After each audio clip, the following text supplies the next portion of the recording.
años sigue la tercera jornada de prevención del suicidio en jóvenes y adolescentes. Y si hablamos de jóvenes y adolescentes, esta mañana hemos oído grandes expertos hablar sobre jóvenes y adolescentes. Bueno, pues ahora vamos a ir directamente a los jóvenes y adolescentes. Una de las mesas que más he recomendado a amigos, conocidos, porque me parecía fundamental, ¿no? Esta charla que aquí tenemos en el programa, charlan unas madres con unos hijos. Carmen con Carmen, Gisela con Rodrigo y todos juntos también. Nos van a deleitar hablando precisamente del tema que aquí nos ocupa. Adelante, Gisela. Pues buenas tardes a todos y a todas. Como ha dicho José Luis, hoy estamos aquí, Carmen Guerrero y yo, Gisela Azufri, ambas profesionales del sistema, pero que en este momento no estamos de profesionales, estamos como madres. Como madres de Carmen, madre de Carmen, de 12 años, y yo como madre de un joven de 19 años, precisamente pues para acercaros al contexto que nuestros hijos, nuestros jóvenes, viven en su día a día. Vamos a empezar, si me lo permitís, poniendo un vídeo para poner contexto a esta charla.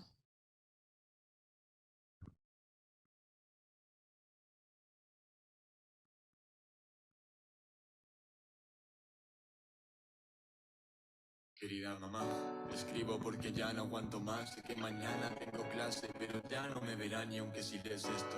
Sé que tú ya lo sabrás. Quiero contarte esta historia antes de ponerle un final. Verás, todo comenzó con miradas por el pasillo. Yo sé que soy diferente, pero me llaman pardillo. Para ellos es una broma, yo por dentro grito y chillo, pues cada una de sus risas me duelen como cuchillos. Y yo ya no sé qué hacer, juro que intento ser fuerte. Perdido a mis amigos, temen correr la misma suerte. Me robaron material y probé a ser valiente, y he acabado en el suelo con una herida en la frente. Sé que a veces en casa con impulsividad reacciono. Yo no quiero contarte nada, siento que te decepciono. No quiero que pienses que tu hijo es un perdedor, así que lloro solo en mi cuarto y me guardo en mí este dolor. El otro día fui al baño y entre varios me encerraron. Han metido mi cabeza en el váter y en el lavabo. Me han escupido en la cara y mientras otros han mirado han dicho que lo mejor sería que me hubieras abortado. Estoy cansado, he borrado todas mis redes sociales porque llueven comentarios que me dicen tú no vales. No veo la clave para darle a esta situación la vuelta. Mamá, yo no sé cuánto más podré soportar esta mierda.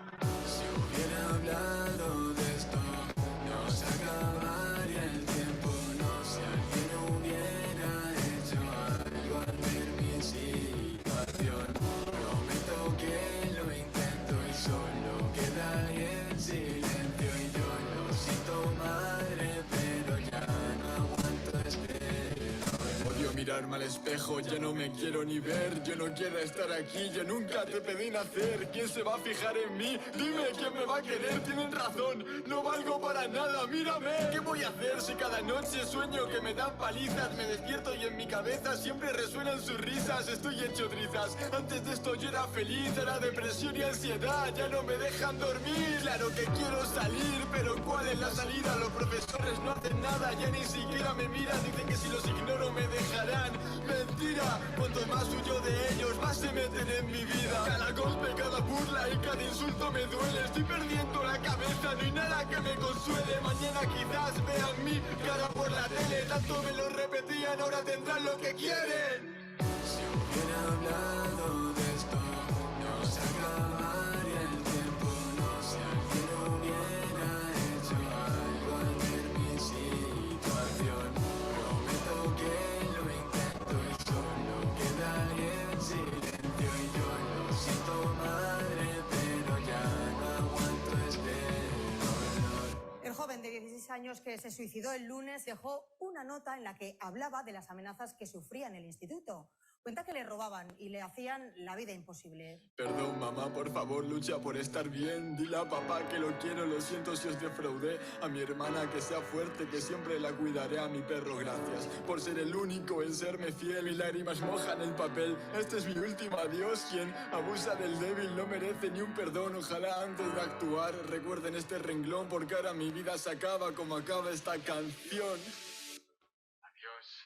Si hubiera hablado de esto, no se acabaría el tiempo. No, si alguien hubiera hecho algo al ver mi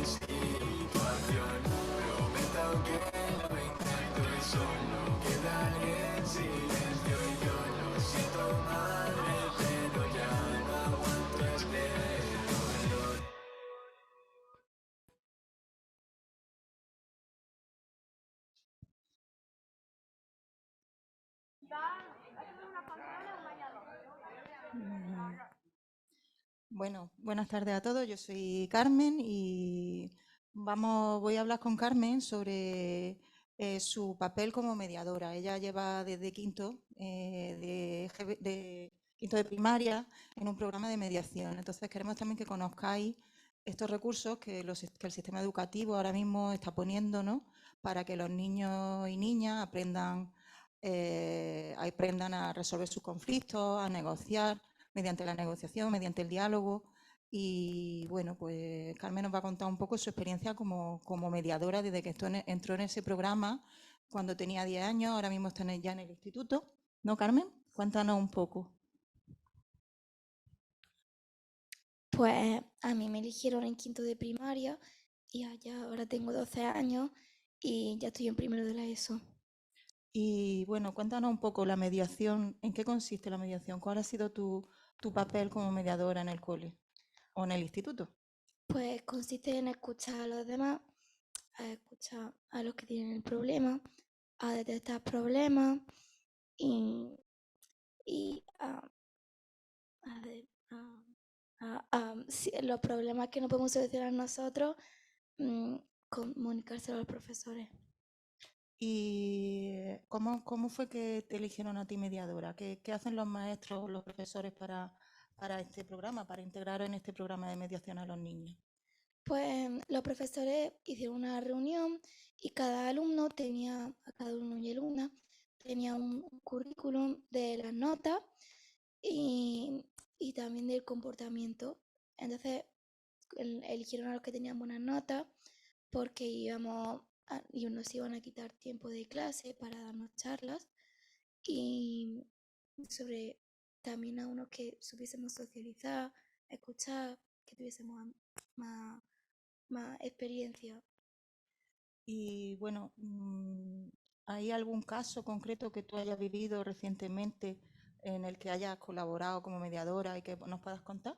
¿Que haya pasado hace poco, por ejemplo, que tengas más reciente?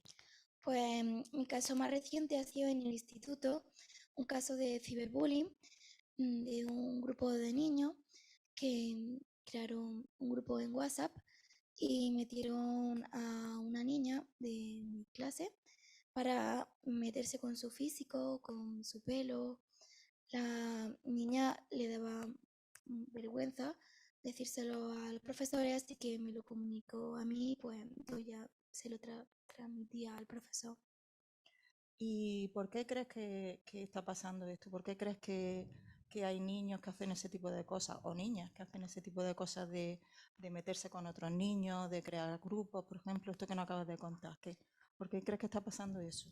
Pues realmente estos niños em, quieren encajar en un grupo que hay un grupo de mi clase como de los más populares y para entrar en ese grupo tienes que sentirte superior haciendo, haciéndole daño a los demás, insultándolos.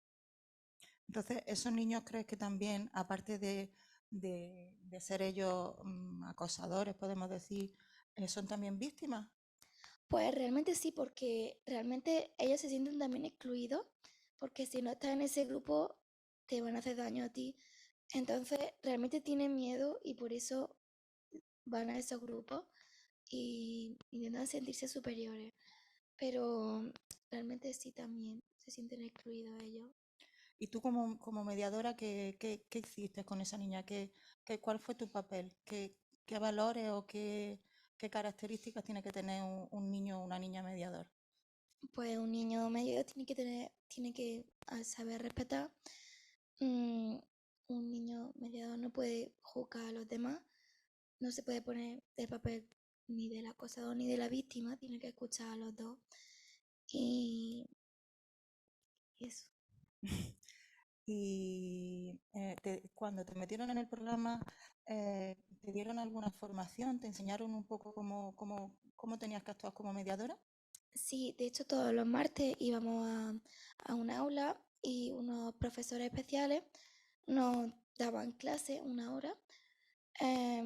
Nos daban clases pues para aprender a expresarnos bien, aprender a escuchar. Hacíamos como obras de teatro y nosotros teníamos que solucionar el problema que estamos representando. Es decir, que tú crees que la negociación es una manera de resolver conflictos, ¿no? Sí, Mediante la palabra, mediante el diálogo, mediante la negociación, ¿no? claro. Antes de llegar y resolverlo entre iguales, antes de llegar a los profesores o que llegue a más, ¿no? Antes de ponerle un parte a ese niño. Ujú, Vosotros actuáis antes, ¿no? claro, exactamente. Y bueno, en el caso que nos has contado de esta niña que sufrió bullying o ciberbullying, ¿no? Por las redes porque fue a través de WhatsApp, ¿cómo crees que se sintió ella? ¿Cómo se siente ella? ¿Crees que le afectó a su salud mental? Sí, sí le afectó porque ella se sentía avergonzada y también se sentía culpable, aunque no tuviese culpa, pero se sentía culpable porque ella al final se creyó que los insultos que le decían era verdad. Entonces, sí le afectó a la salud mental. ¿Y se sentía culpable de qué manera? ¿Que pensaba que ella provocaba a esos niños o cómo? Sí, exactamente, porque ella pensaba que mm, al tener, también se metía mucho con su pelo, entonces pues al tener ese pelo, por ejemplo, pues mm, era su culpa, no de los niños. Entonces eso repercutió en la salud mental de la niña. ¿Y los maestros, los profesores, qué hicieron cuando tú le contaste el caso de esta niña, cuando la niña fue a hablar contigo? Pues a los niños se los mandó al aula de convivencia, que es un aula que lo mandaron 3 días, que se mandan ahí a los niños antes de poner un parte, una expulsión. Y ahí a los niños pues les enseñaron la empatía de aprender cómo se sentiría esa niña. Y también le hablaron sobre el ciberbullying y hablaron. ¿Y crees que con la niña también se habló o solamente con ella? No, con la niña también se habló porque es muy importante hablar, aparte con los acosadores, con las víctimas, porque repercute en su salud mental y hay que hacerle reflexionar a la víctima de que ya no ha tenido la culpa y de que salga adelante, que no se quede en ese rol de víctima. Para el resto de su vida, ¿no? Que a veces Exactamente, ya se adopta un rol de victimismo o de víctima y te afecta a otro ya a tu desarrollo cuando te haces más mayor, ¿no? exactamente. Ujú. Y eh, ¿tú qué crees? Cuando hablas de la salud mental, ¿qué piensas que es la salud mental? O tener una buena salud mental.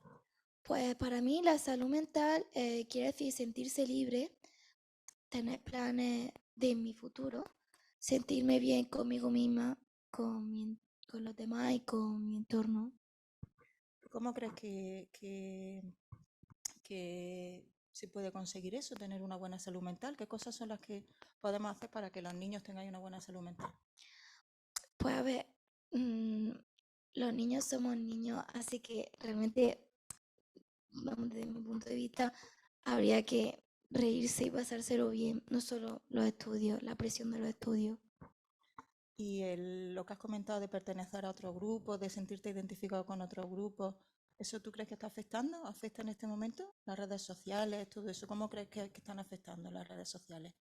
Pues, ¿Crees que son buenas, malas? ¿Qué piensas? a ver, realmente las redes sociales no son ni buenas ni malas porque puedes ver a personas que son un ejemplo a seguir y te animen a, no a intentar ser como ellos, pero son un ejemplo pero mm, muchas veces no son valores buenos lo que quieren intentar ser. O sea, a ver si me explico. Transmitir. Sí, exactamente. No son valores buenos los que se Transmiten mm, los, mm, sí, la gente que está, sí, podemos decir, influenciando, sí, ¿no? claro, los influencers, sí, Los exactamente. influencers. ¿Y qué valores crees que se deben de transmitir? Cuando dices que no son valores buenos, ¿qué valores crees que debemos fomentar? Pues, a ver, es que respecto a las redes sociales, hay varios tipos de influencers. Hay algunos que sí promocionan la salud mental, el deporte, pero hay otros que muchas veces pues promocionan como digamos la belleza, o sea, la belleza, ¿no? Entonces tú muchas veces estás mirando las redes sociales y dices, ay, pues mira qué chica más guapa, yo no soy así. Y eso te afecta a tu salud mental, porque al querer ser como a lo mejor no puede ser. Y como los padres, ¿cómo crees que debemos de actuar? ¿Qué debemos de hacer los padres? A ver, realmente muchos padres, Ante una situación de, por ejemplo, de que nuestro hijo sea o un acosador o una víctima, ¿cómo crees que a ver, debemos de hacer? es que realmente muchos padres no tienen educación, ¿no? Entonces, si los padres no tienen educación, los hijos la van a tener menos.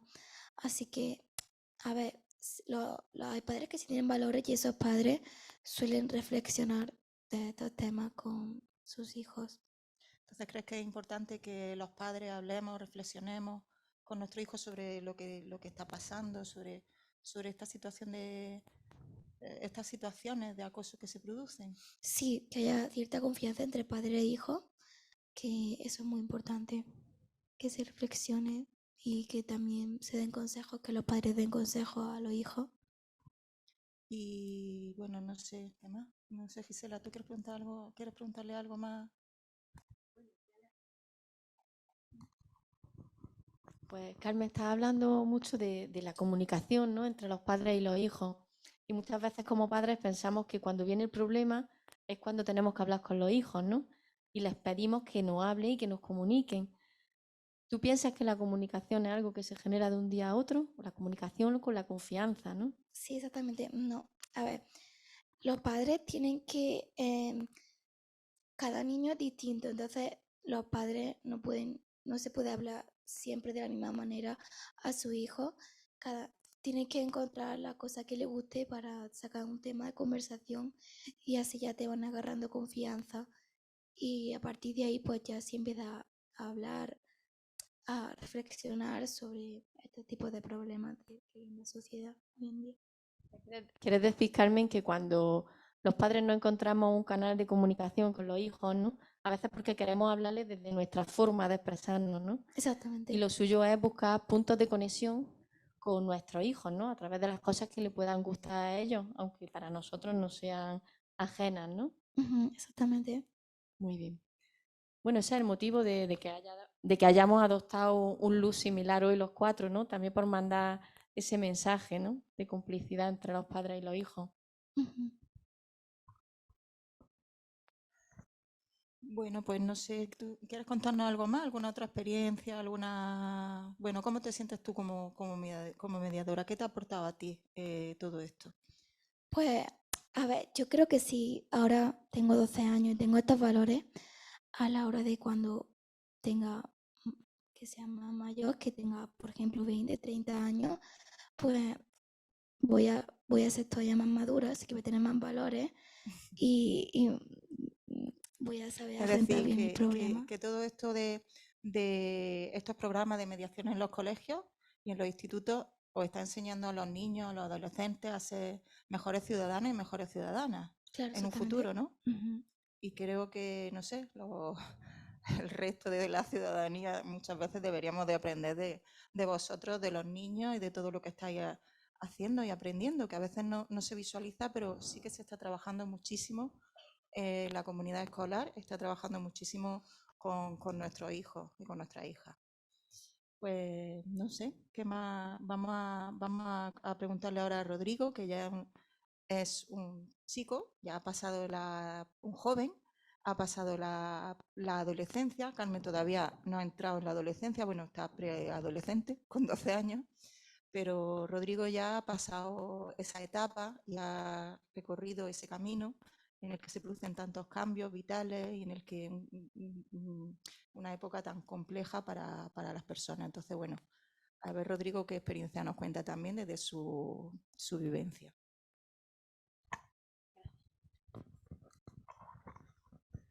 Bueno, pues Rodrigo, tú como un joven más, de los muchos que pueda haber, me imagino, ahora no soy tu madre tampoco, soy una persona que está hablando contigo sin más, ¿no? Me imagino que habrás pasado por muchas situaciones difíciles, como las ha podido pasar muchos jóvenes de tu edad, ¿no? E incluso no sé si has podido llegar a pensar alguna vez en el suicidio. Bueno, pues por supuesto que pasa por situaciones difíciles, como el resto de personas, pero nunca me he sentido tan mal como para llegar a pensar en suicidarme, ya que lo veo algo muy lejano y tienes que estar muy mal para ello. ¿Qué situaciones difíciles has podido vivir, pues un poco a lo largo de tu vida, ¿no? Desde que tienes un poco más de conciencia. Pues primeramente el divorcio de mis padres fue algo que me afectó más tanto en la infancia como en la adolescencia.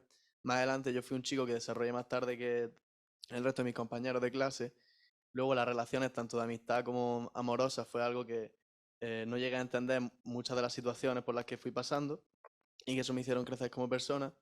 Y luego también el cambio de grado, ya que yo estaba cursando un grado que no me gustaba realmente y eso, por así decirlo, me estaba hundiendo. Ya cuando me cambié, pues me di cuenta de que todas son situaciones y momentos. Bueno, has comentado situaciones que cualquier chico de tu edad se ha podido ver reflejada en algunas o en unas cuantas de ellas, ¿no? Elige la que para ti haya sido más significativa o haya tenido más impacto. Yo diría sin duda de las relaciones. ¿A qué te refieres? Cuéntanos un poco. Pues yo a lo largo de mi adolescencia he tenido varios grupos de amigos, unos mejores, otros peores, pero al final, cuando mejor está ha sido cuando me he juntado con gente que vibra igual que yo y tiene mentalidad de progreso. No solo eh, progreso en general como persona, sino mejorar tanto físicamente como psicológicamente, intelectualmente y tratar de progresar, ya que si te juntas con gente tóxica que lo único que hace es hundirte y no te escucha, no escucha lo que tú le dices, ni te acepta como eres, ni puedes comportarte como tú realmente eres naturalmente, lo que va a hacer es bajarte la autoestima y eso yo he pasado bastante por ello y hasta que no he sabido diferenciar con quién debo juntarme y aceptar opiniones y de quién no, no he empezado a sentirme libre, por así decirlo. Y en esas situaciones que comentas de dificultad en tus relaciones con amigos o con compañeros, ¿qué mecanismos utilizaste o qué recursos tuviste para poder trascender esa situación? Pues bueno, mis padres han sido un pilar fundamental en mi vida, ya que ellos siempre han sabido escucharme. Y como bien he mencionado, en la etapa en la que no tenía muchos, tenía amigos, pero no eran amigos cercanos con los que pudiese hablar eso, más de tú a tú, como me sentía realmente, sino que eran conversaciones más superficiales. Y hasta que no empecé a cambiar esas relaciones y juntarme con gente que realmente sabía escuchar, tenía sus propias ideas y no se limitaban a reírse de mí cuando les contaba algo que me estaba afectando, porque yo soy sensible. Eso por una parte. Y por otra también, cuando empecé a entrenar, me di cuenta de que a mí lo que más me motiva a seguir adelante es tener objetivos. Por tanto, si me di cuenta de que yo era un niño flaco también en la adolescencia, si pasé de estar flaco a conseguir estar fuerte cumpliendo una serie de objetivos, esa misma mentalidad me la apliqué a tanto a los estudios, me saqué muy bien bachiller y con ello he conseguido entrar a la carrera que quería siempre, que tenía la nota alta. Actualmente curso Ciencia del Deporte y, y pues eso, la mentalidad de progreso es lo que a mí me mantiene siempre motivado y con autoestima alta, porque sé que dependo nada más de mí. Yo elijo con quién quiero juntarme. Vale, habla como de dos ámbitos muy importantes, ¿no? Para trascender cualquier situación que uno pueda estar viviendo, ¿no? Por un lado, el conectar con tus recursos personales, ¿no? Sí. Trabajando tu autoestima a través de del deporte y ese trabajo de ponerte objetivos, pues lo trasladaste a otras facetas de tu vida como los estudios, ¿no? Efectivamente. También ha hablado de los recursos externos, ¿no? De un poco el ambiente de confianza y de comunicación que siempre es importante que los padres tengan con los hijos. ¿Qué le dirías tú? Tú que eres un chico que también tiene en las redes su peso, ¿no? Y que la utilizas mucho. ¿Qué mensaje podrías mandar tú como joven a otros jóvenes para que se conecten con esa vibración positiva? Yo considero que es muy importante conocerse a uno mismo y saber estar contigo mismo. Es decir, saber vivir momentos, por así decirlo, solo para conocerte. Yo he tenido muchos meses en los que he estado no solo porque tenía lo que digo, mis amigos y tal, y gente con la que podía contar, pero aprendí a progresar por mi cuenta y no depender de nadie para estar feliz. Y una vez aprendes a estar así, ya es que decides tú directamente con quién quieres juntarte y con quién no, ya que no sales con gente simplemente por echar el rato y porque depende socialmente de tener planes, sino porque realmente sales con gente que te está aportando. Y yo eso es algo que valoro muchísimo. Yo últimamente me junto con gente que realmente veo que tiene mi misma mentalidad y que quiere llegar en un futuro a donde yo quiero estar. Entonces, además, si aceptas críticas de alguien que no está por encima de ti, que te está diciendo eso de ti, yo no aceptaría nunca a alguien que me critique a alguien que no está donde yo quiero estar, porque es que no me lo tomo en serio, ya no puedo. Simplemente, Bueno, ¿y qué le diría a alguien que tú pudieras conocer, que estuviera pasando por un mal momento y que incluso te hubiera dado indicio de, bueno, de que pueda estar pensando en quitarse la vida? porque al final todos son momentos, yo he tenido también muy malos momentos y también he pensado que de aquí no salgo, de aquí ya me meto y no. Simplemente poco a poco va pasando el tiempo y va solucionando tus problemas y al final lo que comentaba anteriormente, considero que el tener autoestima alta y objetivos en la vida es lo que nos mantiene ocupados y al estar ocupados tu mente está ocupada y no está pensando en el problema, en el problema. Por tanto, el problema va pasando a ser algo secundario y te vas centrando en lo que realmente es importante para tu vida, que al final es progresar como persona para llegar a donde quieras estar. Muy bien, pues no sé si la audiencia querrá preguntarle algo a estos jóvenes.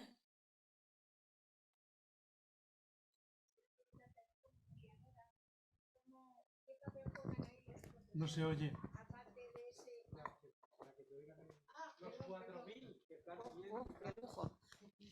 Yo quería preguntarte como mediadora, ¿qué papel hacen ahí los profesores en esas reuniones que tenéis de mediación, con empatía? ¿Qué sucede ahí realmente?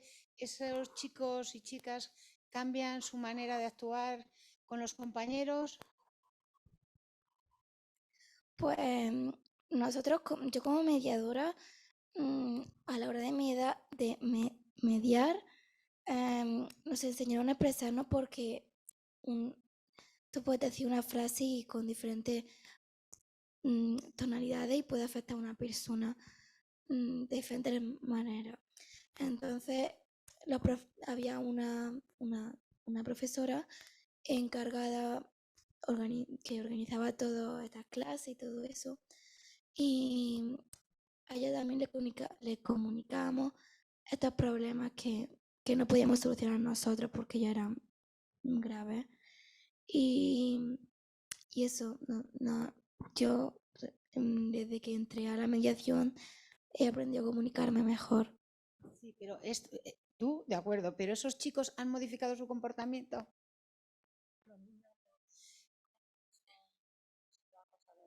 Después de tratar con ellos los maestros, estar en el aula, tu profesor influye y realmente se modifica su ¿Han cambiado? Sí, sí, a ver, realmente no todos cambian, pero muchos de estos niños, como he dicho antes, que son realmente también víctimas, ¿no? Pues realmente sí cambian su forma de pensar. Entonces sí influye eso. Sí. Y a la madre, en este caso, ¿qué papel juegan los padres en esa mediación, en que los hijos hagan mediación, o los padres incluso, por supuesto, de los que son los acosadores, por ponerles un nombre? ¿Qué Bueno, sucede?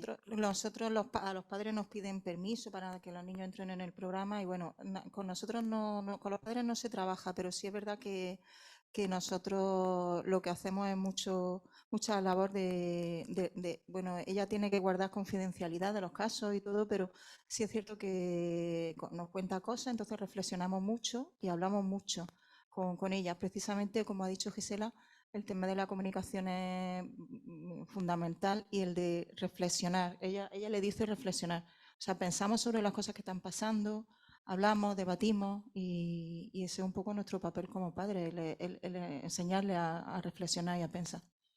Sí, ¿y los otros padres? Los otros padres, pues depende. Como ella ha dicho antes, hay todo tipo de padres. Hay padres que sí aceptan y entienden y colaboran, ¿no?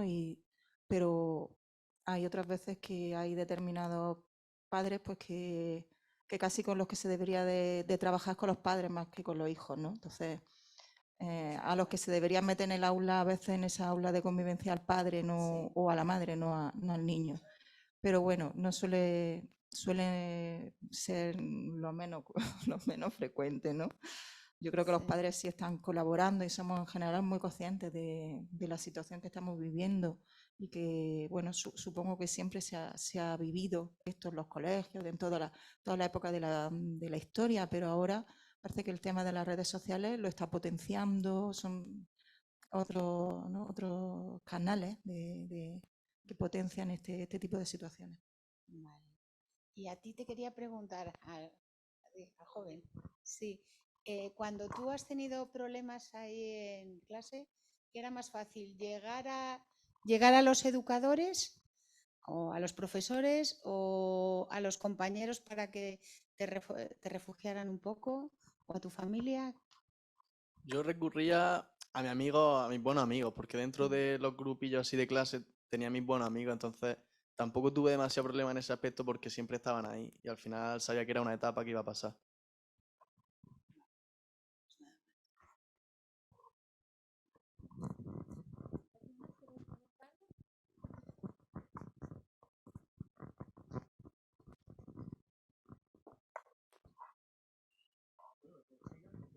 Muy bien, pues muchas gracias.